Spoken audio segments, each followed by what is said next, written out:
3 days லீவுன்றதுனால அப்படியே எல்லோரும் நம்ம ஒரு ஆர்கானிக் ஃபார்மை நம்மளோட ஏஆர்ஜி ஆர்கானிக் ஃபார்மை ஒரு ரவுண்டு அப்படியே அடிச்சுட்டு வரலான்னு சொல்லிட்டு ஃபேமிலியோடு கிளம்பி போயிட்டோம்.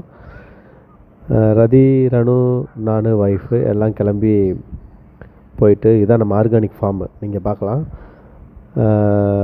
இது தங்குறதுக்குரிய ஏரியா. ப்ளஸ் நம்மக்கிட்ட ஒரு ஆட்டு பண்ணை ஒன்று இருக்குது. ஸ்விம்மிங் பூல் பின்னாடி பசங்க குளிக்கிறதுக்காக ரெடி பண்ணி வச்சுருக்கோம். அது 2 in 1 பர்பஸ்ஸு. வாட்டர் ஸ்டோரேஜ் டேங்காகவும் வச்சுக்கலாம், ப்ளஸ்ஸு ஸ்விம்மிங் பூலாகவும் யூஸ் பண்ணிக்கிட்டு இருக்கோம். இது பூரம் கோழி அடைக்கிறதுக்கு நம்ம தயார் பண்ணிக்கிட்டு இருக்கோம். இப்போ நம்மகிட்ட நாட்டுக்கோழி ஒரு 200 கோழிக்கிட்ட இருக்குது. குஞ்சுக நிறையா இருக்குது.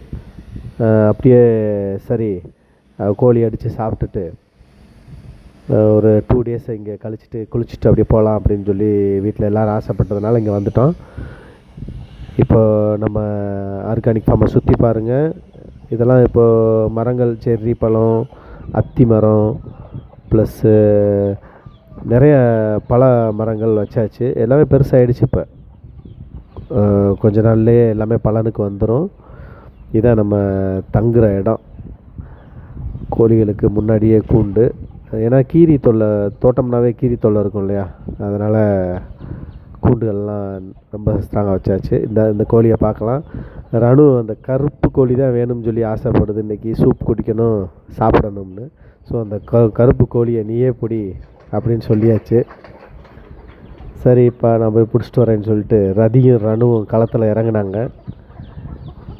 இறங்குனா உள்ளே பாருங்கள், அந்த கோழியை அப்படியே தந்திரமாக வீட்டுக்குள்ளே பத்துவோம்னு சொல்லிட்டு ரணு கதவை திறந்து வைக்கிது. அது நம்ம நாய் தான். கதவை திறந்து வச்ச உடனே கோழி கரெக்டாக உள்ளே போயிடுச்சு, வீட்டுக்குள்ளேயே போகுது. சரி, அதுவே வந்து நம்மகிட்ட மாட்டுறப்ப அடித்து இன்றைக்கி சாப்பிட்ற வேண்டியதான். கருப்பு கோழி தான் இன்றைக்கி கொடுத்து வச்சுருக்கு. சரி, வீட்டுக்குள்ளே போகிறீங்களா, போங்கன்னு சொல்லிவிட்டு ரதியும் ரணுவையும் பிடிக்க சொன்னான். விரட்டுனா விரட்டுன்னு விரட்டி பிடிக்கவே முடியலை. அப்புறம் சரி பாத்திரம் எப்படியாவது பிடிச்சி போடுவோம்னு சொல்லிட்டு உள்ளே போனால் ஒரு பின்னாடி ஸ்டோர் ரூமுக்குள்ளே போயிடுச்சு. ஸ்டோர் ரூமுக்குள்ளே போய் விரட்டுனா ரைட்டு இப்போ மாட்டிக்கிச்சு. இப்போ நான் போய் அதை தந்திரமாக பிடிச்சிட்டு வந்தாச்சு. உள்ளே போய் ஒளிஞ்சிருந்த கோழியை பிடிச்சாச்சு. பாருங்கள், கருப்பு கோழி. கருங்கோழியில் சத்து அதிகம், ஆனால் இது கருப்பு நாட்டுக்கோழி. சரியா, நாட்டுக்கோழி. கருங்கோழி ரதிரனுக்கு பிடிக்காது. அதனால் நாட்டுக்கோழியாக பிடிச்சி அப்படியே ஒரு ஸ்டில்லு. அது கடைசி ஆசை என்னான்னு கேட்டான். சரி, கொஞ்ச நேரம் கத்தணும்னுச்சு. சரி கத்து அப்படின்னு கத்த விட்டுட்டு ரனு சொல்லுது ரொம்ப வெயிட்டாக இருக்கான். சரி, வெயிட்டாக இருந்தால் பரவாயில்ல, ஒரு 1.5 kg தேரும், பரவாயில்ல வாங்க, நான் அறுத்து அதோட ரத்தத்தை பூமிக்கு விட்டுட்டு பறிக்க ஆரம்பிச்சிட்டேன். அப்படியே பறித்து, ஏன்னா அது சுடுதண்ணியில் முக்கி சில பேர் அதை ரோமத்தெல்லாம் எடுப்பாங்க. அது நமக்கு பிடிக்காது. அதை நீட்டாக அப்படியே ரோமத்தெல்லாம் பறித்து அப்படியே தீயில வாட்டினா தான் நமக்கு ரொம்ப பிடிக்கும். அப்படியே எடுத்து பாருங்கள், அப்படியே வாட்டணும். அதை வாட்டி மஞ்சப்பொடி தடவி அப்படியே அதை கழுவி அப்புறம்தான் வெட்டணும். அப்போ தான் அதில் இருக்க சின்ன நுண்ணுயிர்கள்லாம் சாகும். நீங்கள் பார்க்கலாம். அப்படியே தீயை மூட்டி, நம்மகிட்ட தென்னை மரம் நிறையா இருக்கிறதுனால தென்னை ஓலைக்கு பஞ்சமே இல்லை. அப்படியே தென்னை ஓலையை எடுத்து அப்படியே வச்சு வாட்ட ஆரம்பிச்சிட்டோம். ரணு தான் ஹெல்ப் பண்ணுது. ரதி தான் வீடியோகிராஃபர், வீடியோ எடுத்துக்கிட்டு இருக்காங்க. நாங்கள் அதை வாட்ட ஆரம்பிச்சிட்டோம். அப்படியே வாட்டினா அனல் அதிகமாக இருக்கிறதுனால ஒரு கம்பு குச்சி உதவியோடு அதை பரட்டி விட்டேன். அது கருகிடக்கூடாது. கருகிருச்சுன்னா அந்த வாசனை வந்து ரொம்ப வேறு மாதிரி இருக்கும். அதனால் கருக விடாமல் தீயை குறைச்சி அதை வாட்ட ஆரம்பித்தோம். இப்படி தான் கோழி வாட்டணுமுங்க, பார்த்துக்குங்க. கோழியோ சேவலோ நீங்கள் நாட்டுக்கோழி வாங்கி வாட்டுறீங்கன்னா இப்படி தான் வாட்டி சாப்பிடணும், இல்லைன்னா டேஸ்ட் இருக்காது. அது வாட்டி சாப்பிட்டா அதுக்கு ஒரு டேஸ்ட்டு. அதோட காலில் கொஞ்சம் தோல் இருக்கும், அந்த தோல்லாம் உரித்து எடுக்கணும். அதுக்கு துணி இல்லாதனால ஒரு பேப்பரோட உதவியோடு அப்படியே பிரித்து எடுத்துட்டு அது பாருங்கள் சிகப்பு நிறம், கொஞ்சம் அந்த மஞ்சள் நிறம் வந்து லைட்டாக பொன் சிவப்பாக மாறுறப்ப நிப்பாட்டிடணும், கருக விடக்கூடாது. அப்படியே காலை நல்லா வாட்டிடணும். கால் சில பேர் சாப்பிட மாட்டாங்க, ஆனால் நான் சாப்பிடுவேங்க காலை, அதனால் காலை மிஸ் பண்ண மாட்டேன். அதையும் வாட்டி அப்படியே காலில் இருக்க தொலியெல்லாம் உரிச்சிட்டு நீங்கள் பார்க்கலாம். சின்ன சின்ன ரோமங்கள் அப்புறமும் இருக்கும், அந்த ரோமத்தை அப்புறம் பிரித்து எடுக்கணும். நான் அப்படியே பிரித்து எடுத்துருவேன். எடுத்துகிட்டு அதில் அப்படியே எண்ணெய் மிளகாக வந்திருக்கும், அந்த எண்ணெயெல்லாம் தொடச்சி விட்டு மஞ்சள் பொடியை தூவி அப்படியே நல்லா கழுவணும். மஞ்சள் பொடியை போட்டு நல்லா கழுவி அப்புறமேலு என்ன பண்ணணும், அப்படியே வெட்டி பீஸாக ஆக்கி இந்த மாதிரி சூப்பராக மஞ்சள் பொடியை தடவி அந்த ரோமங்களெல்லாம் நல்லா கழுவணும். அப்போ தான் வந்து நமக்கு கறி வந்து பர்ஃபெக்டாக ஸ்மூத்தாக இருக்கும், ப்ளஸ்ஸு டேஸ்ட்டும் அதிகமாக இருக்கும்.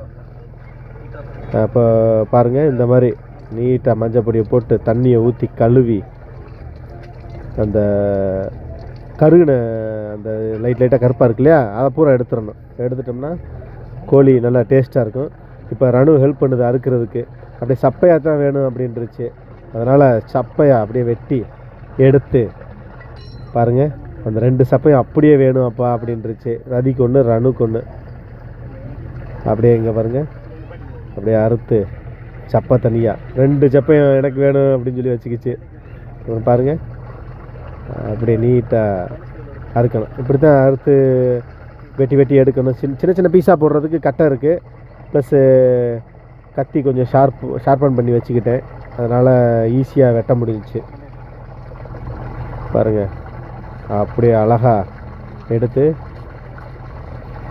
உள்ளே முட்டை இருக்கும், அதனால் கொஞ்சம் கேர்ஃபுல்லாக வெட்டணும். முட்டை இருந்துச்சுன்னா முட்டை உடஞ்சிரும், அதனால் கொஞ்சம் கேர்ஃபுல்லாக எடுத்து பாருங்கள், அப்படியே ஒரு ஸ்டில்லு இருக்கேன். இந்த தண்ணி அதுக்குள்ளே குளிக்கிறேன் அப்பா அப்படின்ட்டுருச்சு ரணு. குளிக்கணும் அப்படின்னு சொல்லி 2 பேரும் தயாராக இருக்காங்க. சரி பரவாயில்ல, நான் சமைக்கிறேன், நீங்கள் குளிங்க அப்படின்னு சொல்லியாச்சு. சரின்ட்டு நான் கறியை வெட்ட ஆரம்பிக்கிறேன். அவங்க குளிக்கிறதுக்கு தயாராகிக்கிட்டு இருக்காங்க, ரதியும் ரணுவும். கறி அப்புறம் நான் வெட்டிட்டேன். அதை வெட்டி எடுத்து அப்படியே நீங்கள் பார்க்கலாம், அவங்க பூரா போய் ஸ்விம்மிங் பூல்லையும் ஒரு தவாட்டம், அப்படியே சின்ன ஸ்விம்மிங் பூல்லையும் ஒரு தவாட்டம் போட்டுட்டு எல்லாத்தையும் மீனாக ரெடி பண்ணி வச்சுட்டாங்க, சமைக்கிறதுக்கு தேவையான பொருள்லாம். ஸோ நான் போனவுடனே ஸ்ட்ரைட்டாக கிச்சனுக்கு போயாச்சு. அதுக்குள்ளே டீ டைம் விட்டாங்க. சரி வாங்க ஒரு டீயை சாப்பிடுவோம் அப்படின்ட்டு 3 பேரும் ஒரு டீயை, ரதிக்கு டீ பிடிக்காது, அதனால் ரணு நான் எல்லாம் டீயை சாப்பிட்டு அப்படியே இஞ்சி பூண்டு எல்லாத்தையும் இடிக்க ஆரம்பிச்சிட்டோம். இஞ்சி பூண்டெல்லாம் இடித்து தான் செஞ்சால் தாங்க அது ஒரு டேஸ்ட்டு, அதனால் இடித்து தான் செய்வோம்னு சொல்லிட்டு அப்படியே போட்டு இடித்து அதை அப்படியே செய்யணும். இப்போ குக்கரில் நல்லெண்ணெய், கருப்பட்டி நல்லெண்ணெய்ங்க, நல்லா பாருங்கள், நல்லா ஆட்டி நம்ம விருதுநகர்லேருந்து வாங்கிட்டு வந்தது கருப்பட்டி. நம்மளே தான் ஆட்டுறது, எண்ணெயெல்லாம் வந்து நம்மளே ஆட்டிக்கிறது. எண்ணெயை ஊற்றிட்டு பாருங்கள், இந்த கிண்ணிஸ்லாம் சேர்க்கணும், எல்லாமே பட்டை கிராம்பு அப்படி எல்லாத்தையும் சேர்த்து ஃபஸ்ட்டு அளவாக தான் சேர்ப்பேன், ஏன்னா அதில் சூப் எடுத்து கொடுப்போம் சாப்பிட்றதுக்கு பாப்பாங்களுக்கு அப்படின்னு சொல்லி. அதை கம்மியான சூட்டில் அப்படியே போட்டு பொரிய வச்சு, அது கூட காஞ்ச மிளகாய், கருவேப்பில்லை, தக்காளி எல்லாம் போட்டு கிளறி அப்படியே நல்லா பொன் நிறமாக வறுவலுக்கு வந்து அந்த வாசனை வரும். அப்போயே நமக்கு தெரியும், சரி அது வந்த உடனே அப்படியே தயாரான உடனே அப்படியே எடுத்து கறியை உள்ளே போட்டுற வேண்டியதான், போட்டு கிண்ட ஆரம்பிச்சிட வேண்டியதான். கிண்டி அப்படியே குக்கரை தேவையான தண்ணி ஊற்றி குக்கரை ஏற்றி வச்சிட்டோம்னா விசில் போட்டு வச்சிடணும். வச்ச உடனே அது ரெடியாகும். இடித்து வச்ச இஞ்சிங்க, அதை மறந்துடக்கூடாது. இடித்து வச்ச இஞ்சியும் உள்ளே போட்டு எடுத்து இந்த தண்ணி தேவையான அளவு தண்ணி ஊற்றி அதை ரெடி பண்ணி வச்சாச்சு. குக்கரை அப்படியே என்ன பண்ணுறோம், மூடி எல்லாம் ரெடி பண்ணி வச்சுட்டு அப்படியே விசிலுக்காக வெயிட் பண்ணுறோம். ஒரு நாட்டுக்கோழின்னா நம்ம வந்து ஒரு விசில்லே சாறு எடுத்துடலாம், சாறு எடுத்து குடிக்க வச்சிடலாம். அதுக்கப்புறம் விசில் வர்றதுக்கு வெயிட் பண்ணோம். விசில் வந்துருச்சு. ஒரு விசில் வந்த உடனே சாறு எடுத்து பிள்ளைங்களுக்கு கொடுத்தோம்னா அது ஒரு நல்லது தான். சாறு எடுத்து 2 குடிக்கிறாங்க. சாரை குடிச்சிட்டு அப்படியே குளிக்க போவோம்ன்றுச்சு. சரி போய் குளிச்சுட்டு வாங்க அப்படின்னு சொல்லி அனுப்பிச்சி விட்டாச்சு. அப்புறம் சமைச்சு அப்புறம் என்னங்க சாப்பிட வேண்டியதான். மீண்டும் சந்திப்போம். பாய்.